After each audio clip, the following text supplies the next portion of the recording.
प्रिय विद्यार्थियों, आज हम शुरू करने जा रहे हैं ब्रिटिश संविधान की विशेषताएं। ब्रिटिश संविधान का अध्ययन हम क्यों करते हैं और उसका क्या महत्व है। सबसे पहले हम देखते हैं कि जो ब्रिटिश संविधान है वो सबसे प्राचीन संविधान है।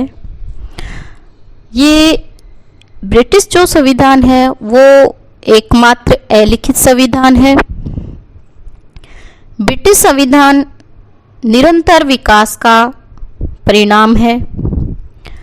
ब्रिटिश संविधान लोकतांत्रिक पद्धति का श्रेष्ठ उदाहरण है। ब्रिटिश संविधान स्वतंत्रता का प्रतीक है। ब्रिटिश संविधान विश्वव्यापी सबको प्रभावित करता है, इसलिए हम ब्रिटिश संविधान का अध्ययन करते हैं। ब्रिटिश संविधान की जो प्रमुख विशेषता हैं उन पर आज हम चर्चा करेंगे। ब्रिटिश संविधान की प्रमुख विशेषता, पहली, विकसित संविधान। भारत, अमेरिका, फ्रांस और अन्य देशों के संविधान ऐसे हैं जिनका निर्माण किसी एक विशेष संविधान के द्वारा किया गया है, किंतु ब्रिटिश संविधान का निर्माण नहीं हुआ वरन उसका विकास हुआ है और इसके वर्तमान स्वरूप सदियों के विकास के बाद प्राप्त हुआ है। ब्रिटेन में 9वीं सदी से राजतंत्र की स्थापना हुई। 17वीं सदी में संसदीय प्रभुसत्ता की स्थापना हुई और उसके बाद का संवैधानिक इतिहास ब्रिटिश व्यवस्था के लोकतंत्रीकरण की गाथा है। इस दृष्टि से ब्रिटिश संविधान की तुलना एक ऐसे विशाल भवन से की जा सकती है जिसके विभिन्न भाग अलग अलग पीढ़ियों के प्रयत्न का परिणाम हो।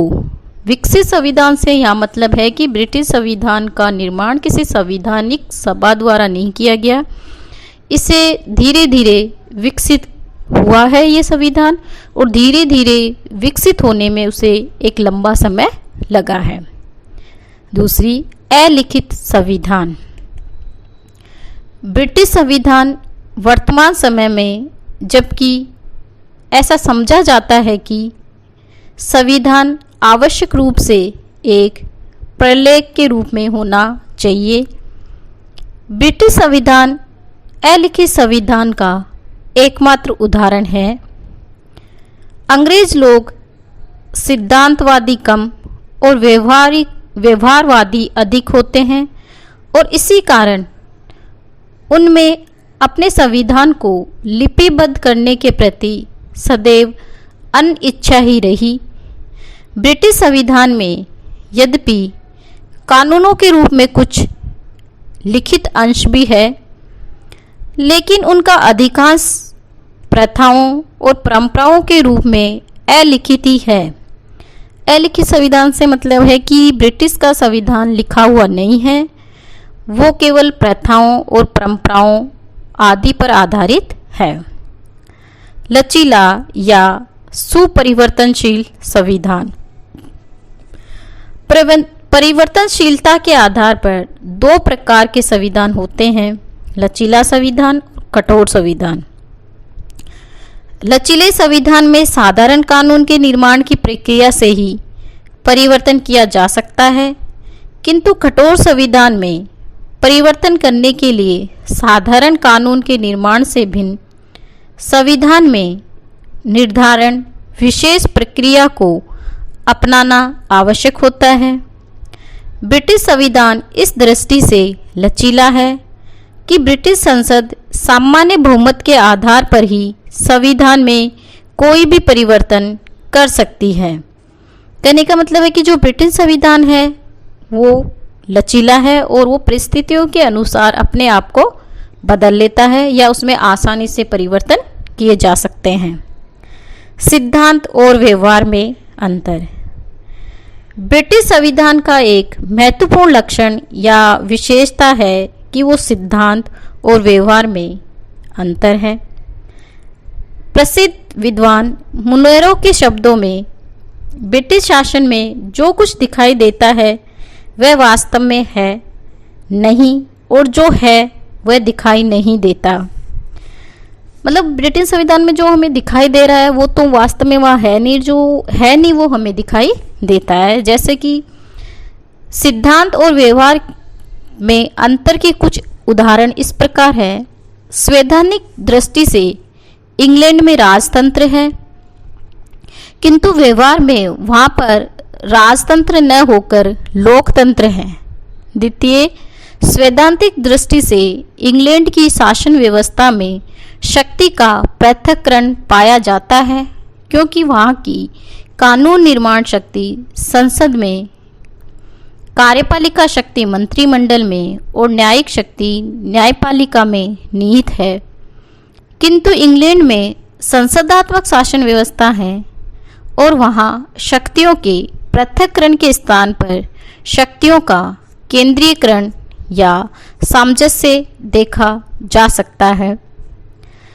तीसरा, संवैधानिक दृष्टि से ब्रिटिश संसद कैबिनेट पर नियंत्रण रखती है, किंतु वास्तविकता ये कि स्वयं कैबिनेट से नियंत्रित होती है। यानी ब्रिटेन में व्यवहार में और सिद्धांत में काफ़ी अंतर पाया जाता है। संसदात्मक प्रजातंत्र, ब्रिटिश सम्राट कार्यपालिका का नाम मात्र का प्रधान है और प्रधानमंत्री तथा कैबिनेट कार्यपालिका की वास्तविक प्रधान। इंग्लैंड में कार्यपालिका और व्यवस्थापिका में बड़ा घनिष्ठ संबंध है। कार्यपालिका व्यवस्थापिका में से ली जाती है और कार्यपालिका के सदस्य कानून निर्माण कार्य में भी संसद का नेतृत्व करते हैं। इस प्रकार व्यवस्थापिका अथवा संसद कानून निर्माण कार्यों के साथ साथ प्रशासन पर भी नियंत्रण रखती है।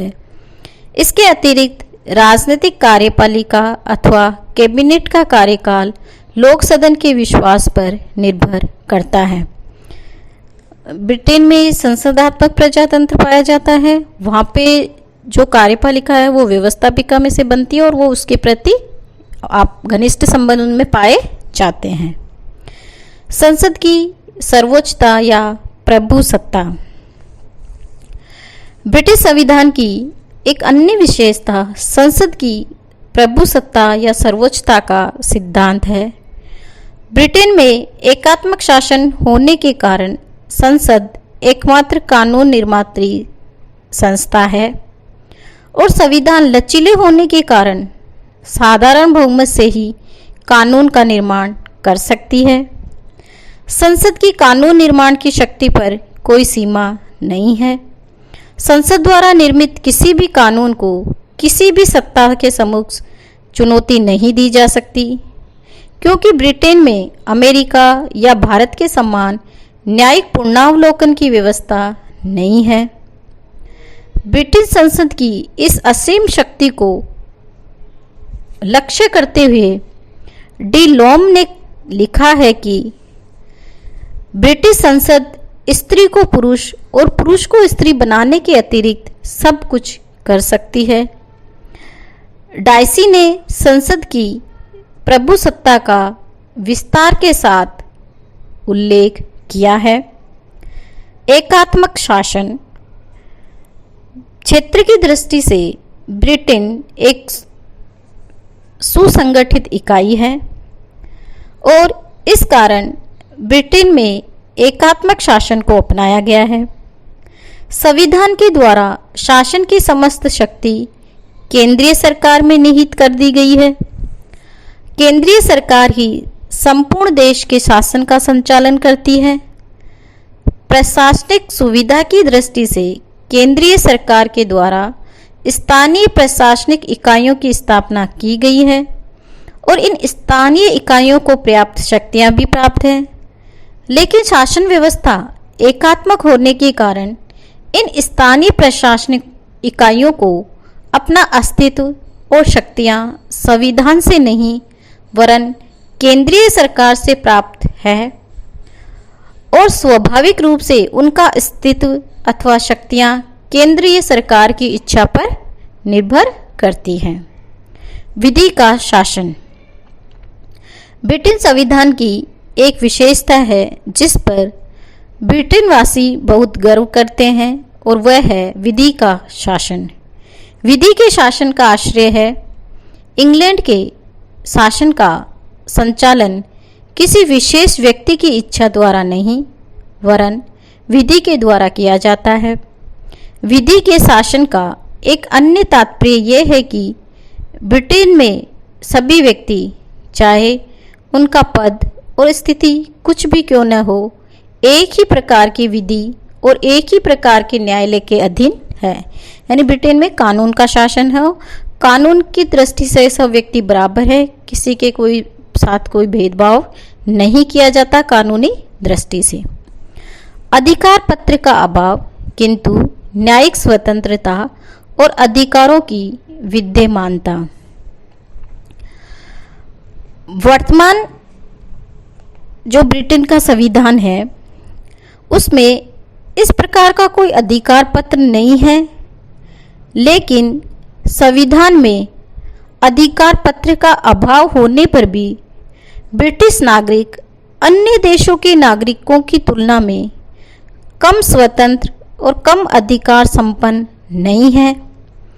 कुछ अधिकार बंदी प्रत्यक्षीकरण का अधिकार, शस्त्र धारण करने का अधिकार, आवेदन प्रस्तुत करने का अधिकार, अत्यधिक जुर्माना और अमानुषीय दंड से बचने का अधिकार आदि तो संसदीय अधिनियमों द्वारा प्रदान किए गए हैं। कुछ स्वतंत्रताएं जैसे भाषण और अभिव्यक्ति की स्वतंत्रता, सम्मेलन और संघ बनाने की स्वतंत्रता सामान्य विधि पर आश्रित है। नागरिक इन स्वतंत्रता का उपयोग तब तक कर सकता है जब तक कि वह किसी कानून को भंग न करे या अन्य नागरिकों के ऐसे अधिकार को आघात न पहुंचाए। यानी कि ब्रिटिश वासियों के पास अधिकार पत्रों में लिखा हुआ नहीं है, लेकिन फिर भी वो उन स्वतंत्रताओं का और अधिकारों का प्रयोग करते हैं। जैसे विचार अभिव्यक्ति की स्वतंत्रता, किसी को बंदी नहीं बनाया जा सकता, किसी पे कोई दंड नहीं लगाया जा सकता, कोई जुर्माना नहीं लगाया जा सकता, वो संघ या सम्मेलन बना सकता है, अपने विचारों को अभिव्यक्त कर सकता है। धर्मनिरपेक्षता के प्रसंग में स्थिति ब्रिटिश संविधान एक धर्मनिरपेक्ष राज्य की स्थापना करता है। ये विचार विवाद का विषय है वहाँ पर, क्योंकि ब्रिटेन में कानूनी तौर पर यह व्यवस्था की गई है कि ब्रिटेन का राजा या रानी अनिवार्य रूप से प्रोटेस्टेंट ईसाई हो। इस आधार पर अनेक व्यक्ति ब्रिटेन को धर्मनिरपेक्ष राज्य मानने से इनकार करते हैं, लेकिन व्यवहारिक अध्ययन की दृष्टि से ये बात महत्व नहीं रखती। राजा तो ब्रिटिश राज व्यवस्था का प्रतीकात्मक पद है। समस्त शासन व्यवस्था का वास्तविक प्रधान प्रधानमंत्री ही है। इससे भी अधिक महत्वपूर्ण तथ्य यह है कि ब्रिटेन में सभी नागरिकों को धार्मिक स्वतंत्रता प्राप्त है। अतः यह कहना उचित होगा कि संवैधानिक स्थिति के संबंध में जो विवाद ब्रिटेन में है, व्यवहार में ब्रिटिश संपूर्ण अंशों में एक धर्मनिरपेक्ष राज्य है। मिश्रित शासन प्रणाली। ब्रिटिश शासन प्रणाली जो है वो मिश्रित शासन प्रणाली है। मूल रूप से इसमें 3 प्रकार की शासन व्यवस्थाएं हैं: राजतंत्र, कुलीन तंत्र और प्रजातंत्र। ब्रिटेन में इन तीनों ही शासन व्यवस्थाओं के लक्षण हमें दिखते हैं। राजतंत्र के प्रतीक के रूप में ब्रिटेन का सम्राट है। इसके द्वारा उत्तराधिकारी के आधार पर अपना पद प्राप्त किया जाता है। लॉर्ड सभा कुलीन तंत्रीय संस्था है जिसके अधिकांश सदस्य कुलीन वर्ग से आते हैं और उत्तराधिकारी के आधार पर अपना पद ग्रहण करते हैं। लोक सदन और कैबिनेट लोकतंत्रीय संस्थाओं के प्रतीक है। राजपथ और लॉर्ड सभा के होते हुए भी वास्तविकता की दृष्टि से ब्रिटेन में लोकतंत्रीय शासन ही है। क्योंकि राजपद और लोकसभा की शक्तियों को बहुत अधिक सीमित कर दिया गया है। यानी ब्रिटेन में राजतंत्र भी है, कुलीन तंत्र भी है और लोकतंत्रीय शासन प्रणाली भी है। इन तीनों का वहाँ मिश्रित रूप हमें देखने को मिलता है। सामान्य रूप से द्विसदीय व्यवस्था, लेकिन अपवाद स्वरूप समय में त्रिदलीय पद्धति। सामान्य रूप से ब्रिटिश राज व्यवस्था की एक विशेषता रही है द्विदलीय पद्धति।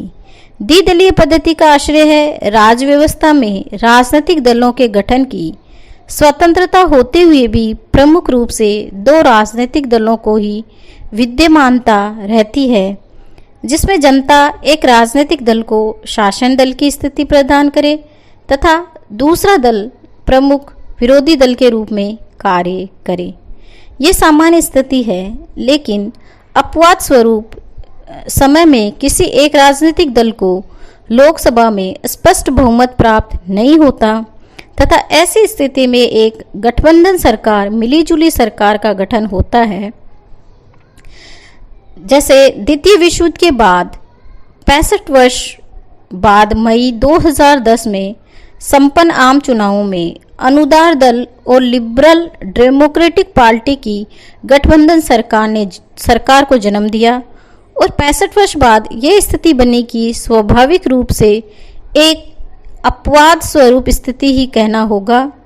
सामान्य रूप से मतदाताओं की पसंद है द्विदलीय पद्धति और एक ही राजनीतिक दल की सरकार। यानी कि ब्रिटेन में दो दल हैं और द्विदलीय पद्धति वहाँ पाई जाती है, लेकिन कभी कभी अपवाद स्वरूप वहाँ पे मिलीजुली जब दलों की सरकार बनी तो वहाँ पे ऐसा लगा कि तीसरा दल भी उभर कर आ सकता है। सीमित रूप में शक्ति विभाजन का सिद्धांत। शक्ति विभाजन सिद्धांत के प्रतिपादक मॉन्टेस्क्यू का विचार है कि ब्रिटिश शासन पद्धति का एक विशेष गुण शक्ति विभाजन का सिद्धांत है, किंतु वस्तु स्थिति यह है कि ब्रिटेन में शक्ति विभाजन के सिद्धांत को पूर्ण रूप से नहीं अपनाया गया। ब्रिटेन में संसदात्मक शासन व्यवस्था है और संसदीय शासन में व्यवस्थापिका और कार्यपालिका अनिवार्य रूप से परस्पर संबंधित होती है। ब्रिटेन में भी ऐसा ही है और शक्ति पृथक्करण सिद्धांत को उत्तरदायित्व के केंद्रीयकरण के सिद्धांत के साथ मिश्रित कर दिया गया है। ब्रिटिश मंत्रिमंडल में कार्यपालिका और विधायी शक्तियों का मेल हो गया है, पर न्यायपालिका स्वतंत्र है। न्यायपालिका का व्यवस्थापिका और कार्यपालिका से पृथक्करण तथा न्यायपालिका की स्वतंत्रता की संवैधानिक व्यवस्था। ब्रिटेन में जो न्यायपालिका है उसको कार्यपालिका और व्यवस्थापिका से पृथक रखा गया है। संवैधानिक सुधार कानून 1905 के पूर्व ब्रिटेन में न्यायपालिका, व्यवस्थापिका और कार्यपालिका में पृथकता नहीं थी। ब्रिटिश संसद के द्वितीय सदन लॉर्ड सभा का अध्यक्ष लॉर्ड चांसलर, जो मंत्री पद पर भी आसीन होता था, और न्यायिक लॉर्ड ब्रिटेन के सर्वोच्च अपीली न्यायालय के रूप में कार्य करते थे। इस प्रकार लॉर्ड चांसलर व्यवस्थापिका, कार्यपालिका और न्यायपालिका तीनों का सदस्य होता था। लेकिन 2005 के आधार पर ब्रिटिश न्यायालय को औपचारिक सारभूत दोनों ही रूपों में व्यवस्थापिका और कार्यपालिका दोनों से पृथक कर दिया गया। अब एक सर्वोच्च न्यायालय और अन्य न्यायालयों की स्थापना की गई जो व्यवस्थापिका और कार्यपालिका से पूर्णतः पृथक होगी।